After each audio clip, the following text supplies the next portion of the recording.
Guys, welcome back to my channel. May mga nag-request sa akin na mag-vlog naman daw ako ng basic model.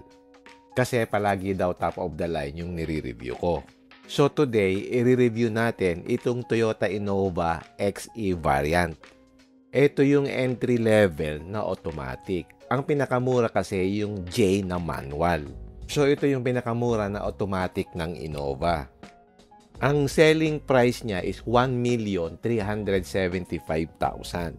Sa ganyang presyo, may mabibili ka sa ibang brand na 5-seater at saka 7-seater. Itong Innova is 7-seater. Ano naman yung alternatives mo at that price level?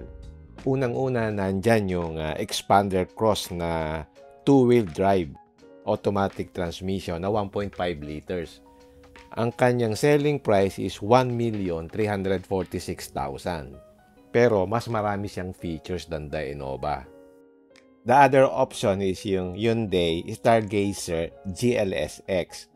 At ang selling price niya is 1,348,000. The other option is yung top of the line ng Honda BR-V. Yung VX variant na ang selling price is 1,395,000. At ang isa pang option na mas mura is yung Nissan Livina VL. Ang selling price niya is 1,249,000. So kung basic lang na family car ang kailangan mo, isang magandang option itong Innova at that price level. So halika, check natin. Yung Innova, matagal na sa market natin. It replaced yung Revo na sumikat dati. Pagdating naman sa design, it's very straightforward. Since ito ang isa sa pinaka-base model, stripped down version talaga ito ng Innova. Yung headlights niya hindi LED, wala siyang fog lamps, at wala siyang mga chrome accents dito sa front. Yung Innova naman is not for appeal. For design perspective, okay lang siya, nothing fancy but it works naman. If you look at the side, ang mapapansin mo yung kanyang gulong. It's 205/65 R16. Wala siyang mags, naka-steel rim siya, tapos meron siyang hubcap. So talagang basic para mapababa nila yung selling price. Yung kanyang side mirror is body colored with black accent do sa lower portion. Power adjustable naman yung side mirror pero hindi siya power folding. Sa sides meron siyang konting character lines. Very MPV yung design ng sasakyan. Wala siyang mga chrome accents. And also yung glass surface niya is malalaki talaga.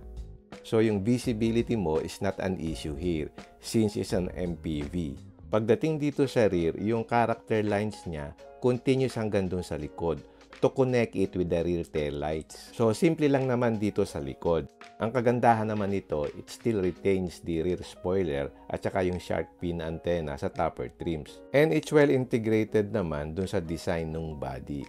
So, hindi siya afterthought. Yung kanyang back door handle garnish is color keyed. Doon sa higher variant is gloss black yan. At yung bumper niya is body colored also. Actually, yung rear niya is almost the same na rin dun sa top of the line variant. Nagkaiba lang dun sa rear combination lamp. So, yung suspension niya is pareho din sa higher variant. Sa front, meron siyang independent double wishbone with coil spring. Sa rear, meron siyang 4-link with coil spring. Yung brakes, ventilated disc sa harap, tapos trailing drum dun sa likod. Pareho din dun sa higher variant. Silipin naman natin yung interior. Ito yung typical na itsura ng Toyota vehicles. Very utilitarian yung kanyang vibe. Almost lahat hard plastic. Dito naman sa may door panels, merong cloth padded dyan. Dito mo talaga makikita yung pagka-straightforward ng sasakyan. Okay, check naman natin yung kanyang steering wheel. So, nandito yung adjustment ng manibela. Nagtitilt siya at saka nagte-telescope din. So, good point yan. Dito naman sa left side, mayroong mga buttons na switches sa instrument cluster. Pero dito sa right side, wala na siyang cruise control button. Yung steering wheel niya is ordinary lang. It's urethane, hindi siya leather wrap. Yung instrument cluster niya is very basic. Analog lang siya. At wala siyang paddle shifter. Yung top portion ng sidings niya, puro plastic. At maganda dito, meron namang cloth dito sa bandang baba. Ang switch dito sa Windows ay automatic lang dun sa driver side. At nandito rin yung switch for the mirrors. And one thing I noticed here, sobrang gaan ng pinto niya. Wala siyang insulation sa loob. Merong speaker dito sa baba, and the nice thing here is merong cup holder dito sa may dashboard area. Dito may mga blank spaces for the switches at meron dito yung bukasan ng hood at saka yung bukasan ng gas cap. Yung driver seat niya is manual ang adjustment. Pwede mo siyang i-adjust ang height at pwede mo ring i-move back and forth. Ang infotainment screen is 7 inches with Apple CarPlay and Android Auto. At manual yung adjustment ng aircon through this dial. Nandito naman yung mga buttons for defogger, yung eco mode tsaka yung power mode na useful yan. At meron din siyang 12-volt socket. And then wala siyang USB Type-C at dito sa center console may mga pockets dito na pwedeng lagyan ng gamit at meron din ditong cup holder. Yung kanyang shifter is gated type, typical sa mga Toyota, no? At ang maganda dito, meron din siyang manual mode option. Dito may isang cup holder at yung kanyang handbrake is manual type pa. Yung kanyang armrest here is plastic. Pero pag binuksan mo ito, malaki naman yung compartment niya. Magandahan dito, dalawa yung compartment niya. Meron siyang cooler dun sa taas at meron din compartment dito sa baba. Yung sunshade niya is ordinary lang, wala siyang vanity mirror. Dito naman sa driver side, ganun din, wala din siyang mirror. Andito yung switch ng cabin light, hindi siya LED at meron din siyang sunglass holder. The nice thing here sa interior ng Innova, even though puro hard plastic siya, very spacious at maaliwalas yung feeling compared sa Toyota Fortuner. And also marami siyang compartments na very practical for families. Well, for its intended purpose, reasonable naman siya at easy to maintain in the long run. Check naman natin yung second row niya. Again, napansin ko, magaan yung pinto niya. Maganda dito, very roomy yung second row. Maganda rin yung tie support. Tapos, hindi naka-fix yung second row seat. Pwede mo siyang i-move back and forth. Yung center tunnel dito is hindi naman ganun kataasan. So, dito wala siyang ibang amenities. Meron lang siya ditong 12-volt socket. At dito naman sa likod ng upuan, meron siyang hook na pwede ka magsabit ng gamit. At meron din siyang pocket dito. Meron dalawang aircon vent dito sa likod. Doon sa third row, meron ding dalawa. And you will notice na medyo nakadepress yung headliner, kaya maganda yung headroom dito. At dito sa likod, meron din siyang ilaw. I was looking for an armrest dito sa middle, pero wala siya. Sana kahit papaano ni-retain yung center armrest. Merong cup holders yun, malaking bagay yun. So talagang cost cutting na naman ito ni Toyota. Dito naman sa third row, para ka makapasok, kaya angat mo yung second row seat. Yung third row niya is maluwag compared mo sa other MPVs. So yung position kanina, nakasagad ng konti sa harap yung upuan para mag-giveaway siya sa third row. Pero kapag sinagad mo siya pa atras, medyo masikip na dito sa third row. So kailangan magbigay ng space yung nasa second row. Yung upuan naman dito sa third row, okay naman yung seat angle, not bad. So, pwede mo ring i-recline yung third row seat. At kapag itinaas mo yung headrest, komportable na rin. At yung glass window dito sa third row is malaki. So, hindi ka feeling na claustrophobic. Dito sa third row, meron ding armrest at meron din ditong bottle holder.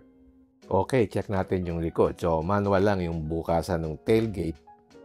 Pagdating dito sa likod, ito yung pinakaayaw ko na part ng sasakyan na to.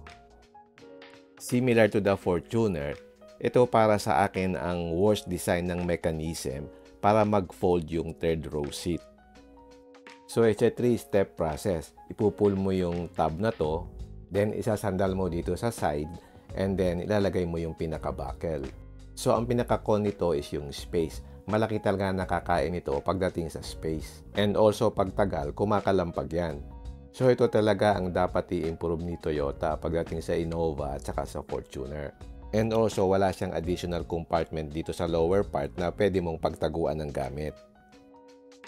Pag binaba mo itong second row, medyo malaki yung hump nung sa second row kasi hindi nga siya flush dun sa third row seat. But pwede mo namang itumble yung second row seats for additional space. So, ganyan ang magiging itsura niya. So, ganyan ang itsura niya kapag nakaangat na yung second row seat. Punta naman tayo sa pinaka-selling point nitong Innova. Ito yung engine niya na 1GD na similar doon sa Fortuner at saka sa Hilux. The interesting point here is across all variants, iisa lang yung engine niya. It's 2.8 liter. Unlike dun sa Fortuner, meron siyang 2.4 and then meron siyang 2.8. It delivers 174 PS and 360 Newton meters of torque. So, detune siya na 2.8 liter version na 1GD na makikita mo sa Toyota Fortuner and Hilux. So, kapag naka-Fortuner G ka, mas malakas pa yung horsepower rating nitong Innova. So, malaking bagay yon in terms of power delivery. And yung purpose niya talaga as an MPV or people hauler. So, I think hindi ka mabibitin sa power nito. And the nice thing here, compared dun sa mga vehicles at the same price level nito, is diesel yung makina nito against dun sa mga gasoline engines. At yung mga MPVs na sinabi ko kanina, medyo mababa yung horsepower rating nila. Nasa mga 100 to 120 horsepower lang. Kasi mga 1.5 liters lang sila na NA. So, yun sa tingin ko ang pinakamalaking advantage nitong Innova doon sa mga MPVs na yon. So, pagdating sa efficiency and power, hindi ka talaga mabibitin sa engine na ito. At the same time, yung easy maintenance niya kasi it shares the same parts with the Fortuner and the Hilux. So, hindi ka mamumroblema pagdating sa parts availability nito. So, ano naman yung mga safety features niya? Aside from the SRS airbags, of course, naka-ABS siya. Meron siyang vehicle stability control, yung hill start assist control, at saka yung child restraint system. Meron din siyang emergency brake signal, saka yung Toyota Vehicle Security System. In terms of parking support, meron naman siyang reverse camera. Let's talk about naman the pros and cons nitong Innova. Ang number one pro niya is yung purpose niya talaga as a people hauler. So if you're looking talaga for that kind of car that would stand the test of time, at hindi ka naman naghahanap ng madaming appeal at saka yung maraming mga tech features, at gusto mo lang talaga ng sasakyan na practical at nakakakarga ng maraming people, so magandang practical choice itong Innova. Since it's easy to maintain, less worry sa mga electronics, especially itong base variant na to, kaya marami kang makikita na Innova sa daan. Kasi nga, practical siyang gamitin at pangmatagalan gaya ng Vios. And another pro nito yung kanyang diesel engine na 1GD. So pagdating sa power, hindi ka mabibitin. Pagdating sa fuel economy, hindi din. And if you're going to compare yung feeling ng power ng engine nito compared dun sa mga MPVs na front-wheel drive na gasoline engine, night and day ang difference. Kasi underpowered talaga yung mga yon. Another positive thing here is mataas yung ground clearance niya compared with the other MPVs. So, hindi ka magwo-worry sa mga provincial roads. At the same time, rear-wheel drive siya compared dun sa front-wheel drive ng mga ibang MPVs. Sa Philippine road conditions, especially if you're hauling 7 or 8 passengers, mas appropriate na rear-wheel drive compared dun sa mga front-wheel drive na MPVs just like yung Veloz, yung Stargazer, yung Expander at the same price. And last pro niya is yung brand na Toyota. So pagdating sa parts availability and reliability, ito yung strong point ni Toyota. Although mas mahal yung selling price nila. Well, yung ibang mga models nila just like yung Hilux saka yung Fortuners, medyo may kamahalan at may pagka-overprice yung pricing nila sa level or category ng sasakyan doon sa SUV at saka sa pickup. But in the case of the Innova, marami siyang variants. So maganda naman yung pricing ng mga variants niya. Given na MPV siya at diesel engine pa siya. So, sulit pa rin naman. So, yan yung mga pros niya. Ano naman yung mga cons niya? Ang number one con niya is yung mga cost-cutting areas. Such as yung steel rims, yung pagkawala ng center armrest, at yung pagka-bland ng interior pieces niya sa loob. Even yung mga sound deadening sa doors, halata mo talaga magaan yung mga pinto niya. Well, because it's only an entry-level model. Pero sa ibang mga brands, hindi nila i-cost cut yung mga ganong areas nang masyado, unlike ng sa Toyota. Another con here is yung ride quality niya. Komportable naman siya for what it is, but expect mo since ladder frame chassis ito at yung Toyota is normally ang suspension niya is on the stiff side. So don't expect smoother ride compared doon sa monocoque na competitors niya na MPVs. Another negative thing here is yung appeal niya. Medyo mahina siya pero sa iba naman okay lang ito kasi hindi naman sila naghahanap talaga ng appeal. Ang gusto nila is more on practical side. But for me, wala talaga siyang dating. It's a practical car, no frills, family hauler, and reliable. Pero kung mahilig kang mag-modify, pwede rin naman. Meron akong nakikita na ka-Euro setup at maganda naman yung kinalabasan. Another con nito is yung rear cargo space. Because of the setup ng kanyang upuan doon sa likod, malaki yung space na kinakain nito. Pero lately, doon sa kanilang bagong Scenics, iniba na nila yung configuration ng third row seat.